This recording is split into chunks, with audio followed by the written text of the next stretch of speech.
পিলখানায় BDR বিদ্রোহের নামে দেশি বিদেশি ষড়যন্ত্রে সেনাবাহিনীর অফিসার হত্যা ও মতিঝিলের শাপলা চত্বরে রাতের অন্ধকারে অসংখ্য নিরীহ আলেম ও মাদ্রাসা ছাত্রকে হত্যাসহ বিভিন্ন আন্দোলনে গণহত্যায় শহীদদের স্মরণে রাজবাড়ীতে শোক র্যালি করেছে ছাত্রদল। বিকেলে জেলা বিএনপি কার্যালয় থেকে শোক র্যালিটি বের হয়ে রাজবাড়ী বাজার ও প্রধান সড়ক প্রদক্ষিণ করে। পরে রেলগেট শহীদ স্মৃতি ফলকে জেলা ছাত্রদলের আহ্বায়ক আরিফুল ইসলাম রোমান, সদস্য সচিব শাহিনুর রহমান শাহিন, সিনিয়র যুগ্ম আহ্বায়ক আজজাদ হোসেন আজাদ, যুগ্ম আহ্বায়ক আতিয়ার শিকদার আতিক সহ অনেকেই বক্তব্য রাখেন।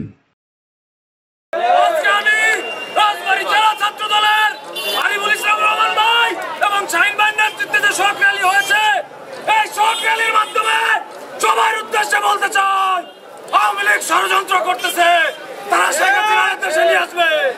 আমরাও চাই শেখ হাসিনা আপনার দেশে আসেন। আপনার জন্য 818 বছর জেল অপেক্ষা করতেছে।